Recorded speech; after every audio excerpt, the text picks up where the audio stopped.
샬롬 할렐루야. 요한계시록 21장 10절에서 14절이요. 성령으로 나를 데리고 크고 높은 산으로 올라가 하나님께로부터 하늘에서 내려오는 거룩한 성 예루살렘을 보이니 하나님의 영광이 있어 그 성의 빛이 지극히 귀한 보석 같고 벽옥과 수정같이 맑더라.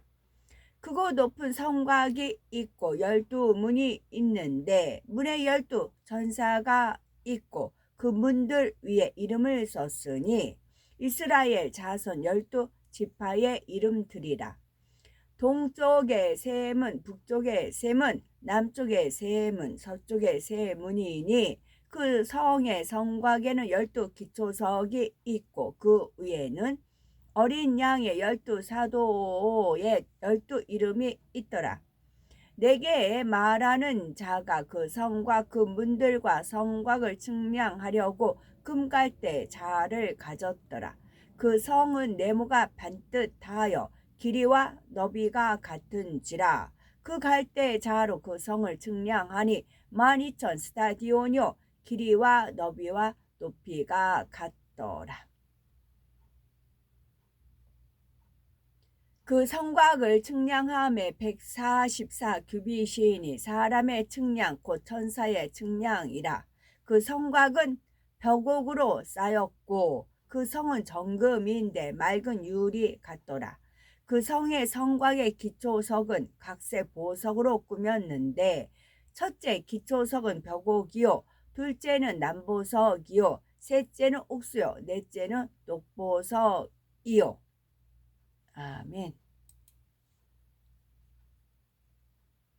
하나님께서는 사도 요한의 영안을 열어 새 예루살렘을 보여주셨습니다. 사도 요한이 보고 기록한 새 예루살렘에 대해서 구체적으로 살펴보겠습니다.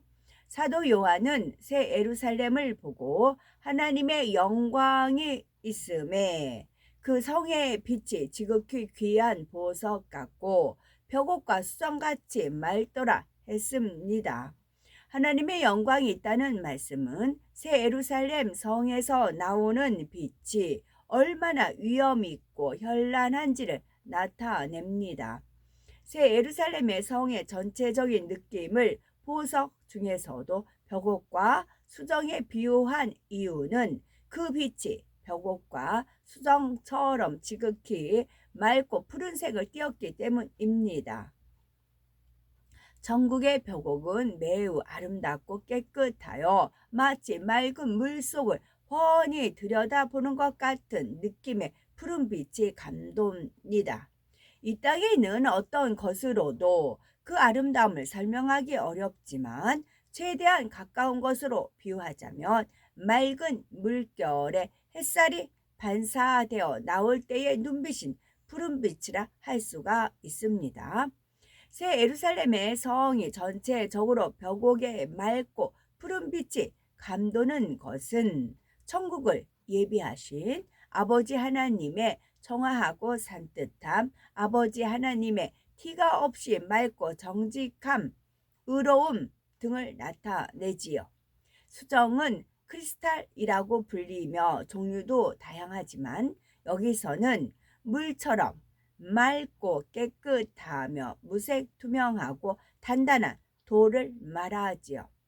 수정은 예로부터 장식품으로 널리 사용되었는데 색이 맑고 투명하며 빛을 받을 때 광채가 뛰어나기 때문입니다. 하물며 천국의 수정은 얼마나 휘황찬란한 빛을 발하겠는지요. 하나님께서 창조의 능력으로 영광의 광책을 입혀 놓은 천국의 보석들은 이 땅의 것과 비교할 수 없이 맑고 아름다운 빛이 납니다. 새 예루살렘의 성은 영롱하고 찬란한 빛을 내는 높은 성벽으로 둘러 있는데 이는 3000층 내에 다른 처소와 새 예루살렘을 가르는 경계선이 됩니다. 새 예루살렘의 성의 크기는 가로, 세로, 높이가 같은데 각각의 길이는 12,000 스타디온. 우리나라 금강산 있죠. 금강산 12,000봉. 12,000봉. 12,000 스타디온입니다. 12,000봉. 우리가 우리 금강산 많이 안 가보셨죠? 천년 왕국 때 금강산에 가볼 겁니다. 금강산을 하나님께서 보존해 놓으셨어요. 그곳에 하나님의 비밀이 담겨 있어요. 하나님 많은 비밀 중에 어떤 한 부분이에요. 한 조각이에요. 거기에 담겨 놓으셨대요. 마치 그 선녀와 나무꾼이 있죠. 그와 같은 비밀이래요. 거기에. 그래서 거기가 이제 오픈이 안 되어 있잖아요. 오픈이 되어 있나? 어쨌거나 저는 안 가봤으니까. 12,000봉. 금강산 12,000봉. 12,000 스타디온입니다. 스타디온의 거리의 단위로서 12,000 스타디온은 대략 1,500마일과 같으며 이는 2,400km에 해당이 됩니다. 이를 우리나라의 길이 단위인 리로 환산하면 6천리가 되는데 이처럼 새 예루살렘의 성의 크기가 6천리, 세로 6천리, 높이 6천리인 것에는 중요한 영적인 의미가 담겨 있습니다. 인간경작 6천년 동안의 가장 좋은 열매를 담은 그릇이 새 예루살렘 성이라는 것을 나타냅니다. 인간경작 6천년 동안의 가장 좋은 열매를 담은 그릇이 새 예루살렘 성이라는 것을 나타냅니다. 새 예루살렘의 성벽의 두께를 요한계시록 21장 17절에 144 규빗이라 기록이 되어 있습니다. 1규빗은 약 45cm이므로 성벽의 두께는 약 65m가 되지요. 그러므로 새 예루살렘의 성은 두께가 65m의 성벽이 가로 6천리, 세로 6천리로 네모 반듯하게 놓여 있고 성벽의 높이도 6천리라는 것을 알 수가 있습니다. 이처럼 넓은 새 예루살렘에 들어가는 영혼의 수는 구원받은 모든 영혼의 수에 비하면 매우 적습니다. 따라서 새 예루살렘 안에서 개인이 받게 되는 땅의 면적은 이 땅의 그 어떤 대저택보다도 넓지요. 새 예루살렘은 바닥에 붙은 평지뿐만이 아니라 6천리 높이까지 모든 공간이 활용이 됩니다. 또한 하나님의 능력과 하나님의 지혜로 운영되는 영의 공간이므로 사람의 측량으로 계산되는 면적보다 훨씬 더 넓다는 점을 기억해야 되는 것이죠. 새 예루살렘의 성벽에는 12개의 문과 12기초석이 있는데 12문은 동편의 세 문, 북편의 세 문, 남편의 세 문, 서편의 세 문이 배치되어 있으므로 성벽을 따라 이 천리마다 하나씩 있는 셈입니다. 이 문들은 당당하고 위험 있는 큰 천사가 서서 지키고 있으며 각 문 위에는 이스라엘 12지파의 이름이 기록이 되어 있습니다. 12문들 위에 기록된 이스라엘 12지파는 영적으로 믿음으로 구원받은 하나님의 모든 자녀들을 상징하지요. 육으로는 이스라엘 12지파만이 정식 아브라함의 후손이지만 영으로는 누구든지 믿음으로 아브라함의 자손이 될 수 있기 때문입니다. 그러므로 새 예루살렘의 12문은 믿음으로 하나님의 자녀가 된 모든 사람에게 활짝 열려 있지요. 세계 어느 나라 어느 민족이라 할지라도 믿음으로 구원받은 하나님의 자녀라면 새 예루살렘을 침노할 수가 있는 것입니다. 그런데 이스라엘 12지파는 지파마다 각각의 성향이 다릅니다. 새 예루살렘에 들어가는 영혼들도 성향에 따라서 들어가는 문이 달라지는데 이는 영광의 크기가 다르다는 의미가 아니라 빛깔과 향이 다르다는 의미이지요. 새 예루살렘의 성벽 기초석에는 어린 양, 즉 주님의 12 제자의 이름이 기록이 되어 있습니다. 여기서 12 제자는 성결되어 하나님의 나라를 위해 생명을 드리기까지 온전히 충성한 사람들을 상징합니다. 바로 이런 사람들이 새 예루살렘에 들어갈 수 있음을 알려주시는 것이지요. 그러나 예수님을 팔아넘긴 가룟 유다의 이름은 12 기초석 중에 새겨져 있지 않습니다. 사도행전 1장 15에서 26절에는 가룟 유다를 대신하여 사도의 직무를 감당할 사람을 보충하는 장면이 나오죠. 예수님께 가르침을 받은 사람 중에 한 사람을 제비 뽑는데 마띠아가 새로이 뽑혔죠. 여기에는 두 가지 의미가 있습니다. 첫째는 이스라엘 민족이 아닌 다른 민족에게도 구원의 문이 열림을 의미하고, 둘째는 주님의 부활, 승천 이후 오늘날까지 하나님께서 친히 택하여 쓰시는 종들도 모두 주님의 제자 중 한 사람임을 뜻하는 것이지요. 이처럼 12문에는 12지파의 이름이, 12기초석에는 12사도의 이름이 새겨져 있는데, 이는 믿음으로 구원받고 성결되어 생명을 다하여 온전히 충성하면 누구라도 새 예루살렘에 들어갈 수 있다는 의미입니다. 지금까지 12, 12라는 숫자가 여러 번 나오죠. 성문도 12개, 기초석도 12개, 이스라엘 민족도 12지파, 주님의 제자도 12명이었습니다. 이것은 12, 12가 영적으로 매우 중요한 의미를 지니고 있기 때문인데요. 요한복음 11장 9절에 낮이 12시가 아니냐, 사람이 낮에 다니면 이 세상의 빛을 보므로 실족하지 아니하고 라고 했죠. 여기서 낮 12시는 영적으로 어둠이 조금도 없는 온전한 빛을 뜻합니다. 또한 빛은 어둠이 전혀 없으며 영원하시고 온전하신 하나님을 의미하지요. 여기서 12, 12는 빛의 수로서 완전함과 온전함을 나타냅니다. 이에 하나님께서는 12라는 숫자를 가장 복된 약속의 증표로 사용하신 것이죠. 새 예루살렘 성 안으로 들어갈 수 있는 첫 번째 열쇠는 성벽에 숨겨져 있습니다. 하나님께서 새 예루살렘 성벽의 재료로 벽옥을 택하신 이유는 벽옥이 영적으로 믿음을 뜻하기 때문인데요. 믿음은 신앙생활의 기초이자 필수 요소입니다. 믿음이 없으면 구원받을 수 없고, 믿음이 없으면 하나님을 기쁘게 할 수가 없기 때문이죠.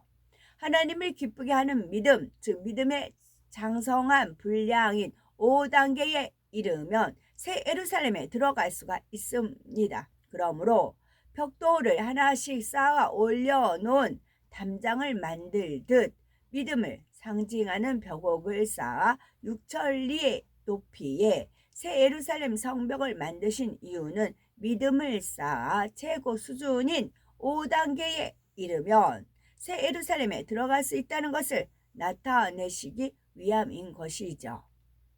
새 예루살렘 성 안으로 들어갈 수 있는 두 번째 열쇠는 12 기초석에 숨겨져 있는데요. 12 기초석은 12개의 보석으로 이루어졌으며 각 보석들은 특별한 영의 마음을 상징합니다. 마태복음 5장의 팔복, 고린도전서 13장의 영적인 사랑, 갈라디아서 5장의 성령의 9가지 열매 모두 12 보석 안에 담겨 있고, 이 12 보석의 마음을 종합하면 완전한 사랑이 되는 것이죠. 아버지 하나님의 마음이요 바로 예수 그리스도의 마음이 되는 것입니다. 그런데 완전한 사랑을 이루기 위해서는 믿음도 있어야 하고 희생도 있어야 하죠. 또한 열정과 충성과 자비도 있어야 하며 때론 절제도 있어야 합니다. 이런 이유에서 하나님께서는 12 기초석을 한 가지 보석으로 만들지 않고 영의 마음의 각 분야를 상징하는 12개의 보석으로 만드셨지요. 퍼즐 맞추기를 할 때 모든 조각이 제자리를 찾아서 온전한 그림이 완성되는 것 같이 새 예루살렘 두 번째 열쇠인 완전한 사랑이 제 기능을 발휘하려면 12가지 영의 마음이 함께 있어야 합니다. 첫 번째, 영적인 믿음을 의미하는 벽곡을 살펴봅니다. 첫 번째 기초석 벽곡입니다. 성벽의 재료로서 벽곡이 상징하는 믿음은 믿음의 5단계, 곧 하나님을 기쁘시게 하는 믿음입니다. 그런데 기초석으로서 벽곡이 상징하는 믿음은 육적인 믿음과 반대인 영적인 믿음을 나타내지요. 영적인 믿음은 하나님의 말씀을 중심에서 온전히 믿는 것입니다. 아브라함처럼 하나님을 믿기에 그 말씀을 믿고 순종하는 것이 영적인 믿음이지요. 하나님의 말씀이 자기 생각에 맞지 않아도 그대로 행하면 자신에게 불이익이 올 것 같아도 온전히 믿고 행하는 것입니다. 살아계신 하나님은 이처럼 참 믿음을 내보이는 자녀들에게 반드시 능력을 나타내시지요. 사람의 힘과 지혜로는 불가능한 일도 얼마든지 가능케 하십니다. 두 번째는 고듬과 절개를 의미하는 남보석입니다. 두 번째 기초석은 남보석입니다. 남보석은 일명 사파이어라고 불리는 투명한 남색의 보석인데요. 남보석에 담긴 영의 마음은 고듬과 절개입니다. 바로 하나님의 진리 안에서 한번 뜻을 정했으면 세상의 어떤 유혹이나 위협에도 굴하지 않고 결코 흔들리지 않는 진실 자체의 마음이지요. 남보석과 같은 진실의 빛이 마음에서부터 곱게 뻗어나온 대표적인 인물은 다니엘과 세 친구가 있습니다. 다니엘은 왕의 명령이라도 그것이 하나님의 뜻에 어긋날 때에는 결코 따르지 않았죠. 그로 인해 사자굴에 던져질 것을 알았지만 한번 정한 마음은 조금도 흔들리지 않았답니다. 또한 다니엘의 세 친구는 우상에게 절하지 않으며 극렬히 타는 불무에 던져질 상황에서도 전혀 마음이 흔들리지 않았죠. 자신의 생명을 잃을지라도 하나님을 향한 의를 저버릴 수가 없다는 이들의 마음에서 초연하면서도 곧고 짙은 남보석의 빛깔처럼 순감을 느낄 수가 있는 것입니다.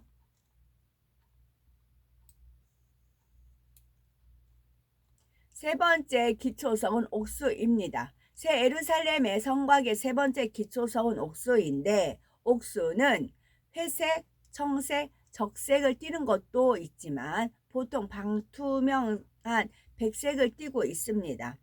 옥수가 상징하는 영적인 마음은 결백과 희생적인 사랑입니다. 결백하다는 것은 행동이나 마음씨가 깨끗하고 아무런 허물이 없는 상태를 말하지요.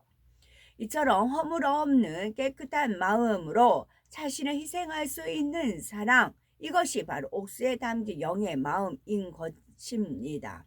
물론 썩어 없어질 육의 것을 위해 희생하는 것이 아니라 하나님의 나라와 의를 위해 희생하는 것입니다. 희생적인 사랑이란 내 것을 다 내어주되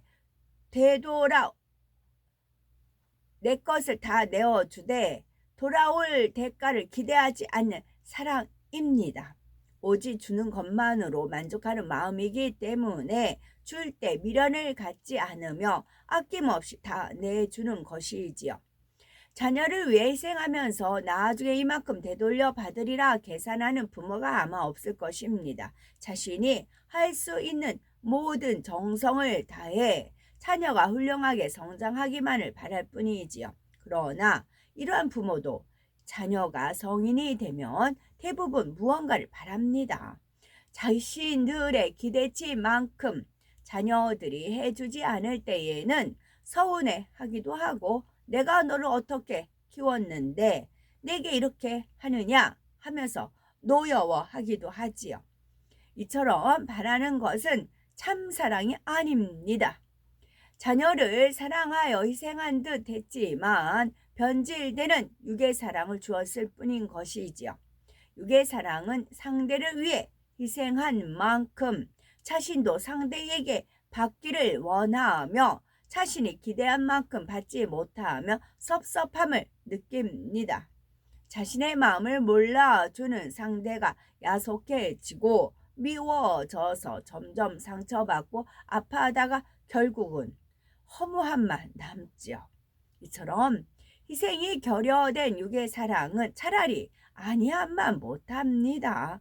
정말 상대를 위해 희생했다면 진리 안에서 내 것을 내주더라도 내 것을 다 내주더라도 돌아올 것을 기대하지 않습니다. 돌아올 것을 기대하면서 주는 것은 이미 희생적인 사랑이 아닌 거죠. 아무 허물이 없는 깨끗한 마음으로 자신을 희생하는 사랑이야말로 가장 아름다운 것입니다. 이러한 희생적인 사랑을 실천한 대표적인 인물은 구약 성경에 등장하는 룻을 들 수가 있는데요. 룻은 모압 지방에 살았던 여인으로서 이스라엘 백성은 아니지만 흉년을 피해 이스라엘에서 이주해온 나오미의 아들과 결혼을 했죠. 그런데 나오미가 모압 지방에 거한 지 10년쯤에 두 아들이 모두 죽고 맙니다. 이런 상황에서 이스라엘의 흉년이 끝났다는 소식이 들려오는데 나오미는 고향으로 돌아가려 하면서 며느리들에게는 친정인 모압 지방에 남을 것을 권하지요. 한 며느리는 처음에는 사양했지만 결국에는 친정으로 돌아갔습니다. 하지만 룻은 끝까지 시어머니를 따라가겠다고 합니다. 이스라엘은 아무 연고도 없는 낯선 곳이고 시어머니는 나이가 많아 전적으로 룻이 섬겨야 하는 상황이었습니다. 그렇게 시어머니를 잘 섬기면 받을 수 있는 유산이 있는 것도 아니었습니다. 우리 옛말에도 긴 병에 효자 없다는 말이 있듯이 친부모를 위한 경우라 해도 아무 대가 없이 계속 자신을 희생하는 자녀를 찾아보기가 힘들다는 뜻이지요. 그런데 룻은 피 한 방울 섞이지 않은 시어머니를 위해 희생적인 사랑을 합니다. 이러한 룻의 희생적인 사랑은 단지 인간의 도리를 쫓은 차원에서 나온 것이 아니죠. 룻은 하나님을 믿었기 때문에 그 믿음 안에서 나온 영적 사랑을 한 것입니다. 룻은 시어머니를 쫓아 이스라엘에 도착한 후에도 참으로 성실하게 일했습니다. 열심히 들에 나가 일하고 얻어온 양식으로 정성껏 시어머니를 섬겼지요. 이러한 진심 어린 선행은 자연히 그곳 사람들에게 알려졌고 결국 룻은 시어머니의 친족 중에 기업물을 자인 보아스를 통해서 많은 축복을 받습니다. 사람들은 자신을 희생하고 낮추면 자신의 존재의 가치가 사라진다고 생각합니다. 그래서 희생하거나 자신을 낮추지 못하지요. 그러나 아무 허물 없는 깨끗한 마음, 즉 어떤 사심도 없이 자신을 희생하는 사람은 오히려 하나님과 사람 앞에 드러납니다. 그 마음 안에 선과 사랑이 영적인 빛으로 다른 사람에게 비춰지기 때문이지요. 하나님께서는 바로 이 희생적인 사랑의 빛을 셋째 기초석 옥수의 빛깔에 비유하신 것입니다.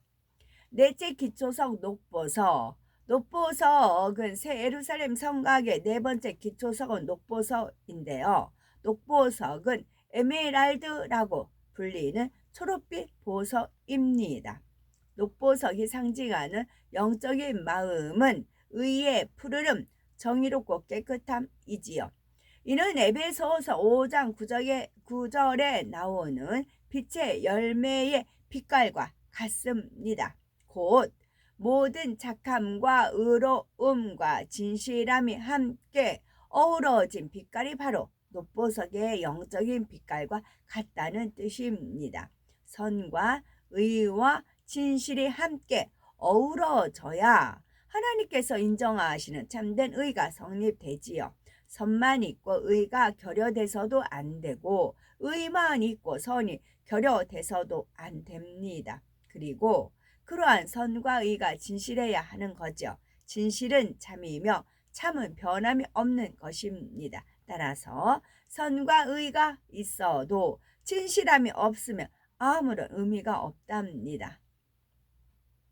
선과 의와 진실함이 함께 어우러진 참된 의의 빛을 낸 성경상의 인물로는 다윗이 있습니다. 다윗은 사울에 이어 이스라엘의 두 번째 왕이 된 사람이지요. 사울 왕 당시 이스라엘이 블레셋과 싸울 때 다윗은 믿음으로 하나님을 기쁘시게 하여 적장 골리앗을 물리치고 승리합니다. 이 일로부터 다윗이 백성의 사랑을 받자 이를 시기한 사울 왕은 다윗을 죽이려 합니다. 하지만 다윗은 선하고 의로우며 진실하게 사울을 대했지요. 아무 잘못도 없는 자신을 죽이려 하는 사울을 피해 오랜 시간 도망 다니던 중 사울을 죽일 수 있는 절호의 기회를 왔을 때에도 그를 죽이지 않았습니다. 다윗과 함께한 장수들이 사울을 죽이려 했지만 다윗은 만류했지요. 사무엘상 24:6절 자기 사람들에게 이르되 내가 손을 들어 여호와의 기름 부음 받은 내 주를 치는 것은 여호와의 금하신 것이니 그가 여호와의 기름 부음을 받은 자가 됨이니라 했던 것입니다. 아무리 사울이 하나님께 버림받았다 해도 다윗은 하나님께 기름 부어 왕으로 세우신 사울을 임의로 해치지 않았습니다.